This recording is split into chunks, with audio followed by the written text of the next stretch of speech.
Investors अब क्या strategy अपनाएं जो भी मार्केट में इस टाइम पे वॉलीटिलिटी, क्योंकि हम लोगों को क्या लग रहा था, हम पहले भी डिस्कस किए लास्ट कॉन्वर्सेशन में, हम लोगों को लग रहा था कि मार्केट अप जाएगा काफी, लेकिन कल डाउन चला गया।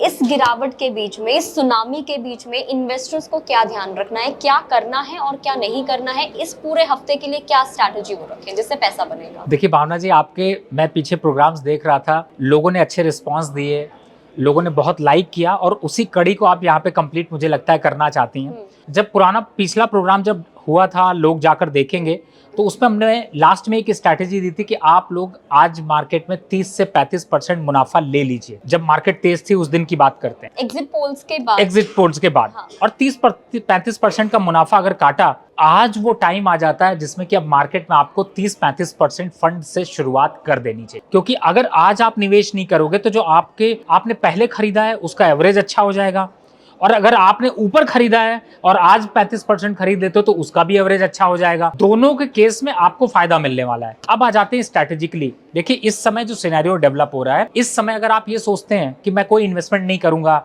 मैं मार्केट से बाहर हो जाता हूं, क्योंकि यही टिप्स भी दी जा रही है। आप मेरी मानिए, आप न्यूज चैनल्स को खोल के देखेंगे ना, जो भी एडवाइस है वो यही दी जा रही है, इस वक्त मार्केट से दूर रहें, इस वक्त मार्केट से दूरी बना के रखें। तो आप एक सही सजेशन दीजिए, सही गाइडेंस दीजिए इन्वेस्टर्स को कि क्या करना है उन्हें एग्जैक्टली। दूरी बना ले, इन्वेस्ट कर दे, क्या करें?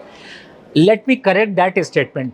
सबने ये कहा मार्केट से दूरी बनाकर रखिए। मार्केट से दूरी बनाने का सिंपल एक मतलब है कि मार्केट को इतना क्लोजली मत देखिए कि आपको डर लगे और उस डर की वजह से आप अपने सौदे को काट दें या फिर अपने लॉन्ग टर्म इन्वेस्टमेंट को काट दें। इसका मतलब सिंपल यही है, और आप यही समझ कर चलिए कि मार्केट से दूरी बनाने का मतलब है जो जैसा है, आपने जिस स्टॉक को खरीद रखा है, जिस स्टॉक को पे आपकी होल्डिंग्स हैं, उनको मार्केट से रोज मत देखिए, रोज रिलेट मत करिए। पहला ये मतलब है, पहली चीज। दूसरा, आपको मार्केट में आप अगर क्लोजली वॉच नहीं करेंगे तो आप बहुत सी चीजों को मिस करेंगे।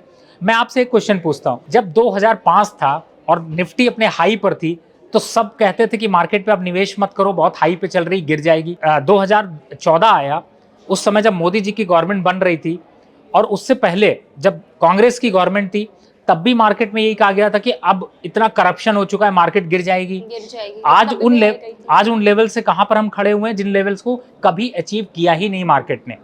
2024 में अगर निफ्टी 22,500 पे खड़ी है तो ये मान के चलिए कि 2026 में हम 25,000 की बात कर रहे होंगे, इसमें कोई डाउट नहीं, और स्टॉक्स आपके उसी तरीके से बिहेव कर रहे होंगे।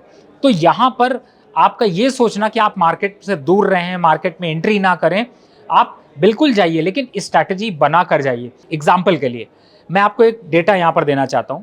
मैंने पूरी स्टडी करी, मैं सिर्फ 3 महीने का एक डेटा आपको देता हूं। 3 महीने पहले निफ्टी का जो रेट था वो था 21,700 रुपए का। जनवरी 1 जनवरी की सिर्फ बात करता हूं, और पीछे जाएंगे तो और नीचे के लेवल मिलेंगे, ऊपर के तो मिलेंगे नहीं। बिल्कुल सही।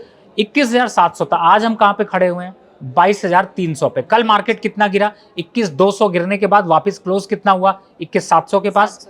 यानी 3 महीने में अगर किसी ने निवेश किया था तो वो वहीं खड़ा है, नो प्रॉफिट नो लॉस। तो फिर वो जो ब्लड बाथ आया उसका फायदा क्या हुआ? उन लोगों के लिए नुकसान आया जो चाहते थे कि मैं इस इलेक्शन का फायदा उठाऊं, 1 लाख लगाऊं और 10 लाख कमाऊं। वही हम लोग बात भी कर रहे थे लास्ट कॉन्वर्सेशन में, इवेंट बेस्ड में लोग क्या कुछ गलतियां कर देते हैं। तो आप इस तरीके की स्ट्रैटेजी अगर आप ट्रेड करोगे तो आप 1 लाख लगाओगे, 10 लाख पाओगे नहीं, लेकिन आप 1 लाख पूरे के पूरे गंवा बैठोगे। वही हुआ आपके साथ कल मार्केट में।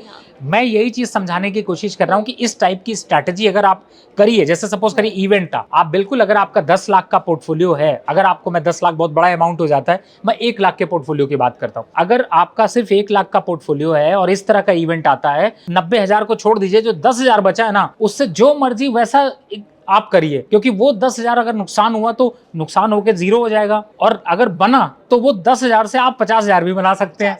तो आप इस तरीके की स्ट्रैटेजी के बारे में सोचिए, ना कि आप उल्टा करें। आप क्या करते हैं, वो पूरे के पूरे 1 लाख को लगा देते हैं और वो 0 हो जाता है। तो ये स्ट्रैटेजी बिल्कुल ना करें। और इस समय मैं जो डेटा दे रहा था उसी पे वापस आ जाता हूँ।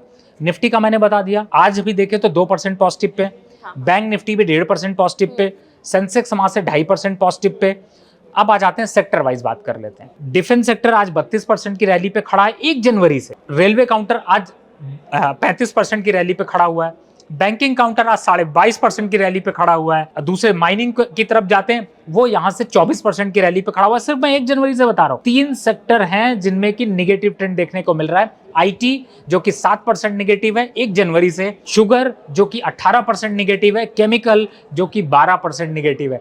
बाकी सारे सेक्टर्स बढ़े हुए हैं। ये जो उतार और चढ़ाव आपने देखा, इसमें सिर्फ आपकी वैल्यू क्या हुई, आपने जो उस 3 महीने पहले निवेश किया 20% का प्रॉफिट और जीरो, यानी कि प्रॉफिट आपका जीरो होता हुआ नजर आए। दूसरी तरफ आप जो इन्वेस्टर हैं, आपके पास इन्वेस्टर कौन से हैं? ऐसा तो है नहीं कि सिर्फ 3 महीने वाले इन्वेस्टर हैं। 1 साल पहले जिन्होंने निवेश किया हुआ है उनको देखिए कोई डर नहीं है। उनको सिर्फ डर किस बात का है कि मिठाई लड्डू आया तो, पर मैं खा नहीं पाया, वो जमीन में गिर गया।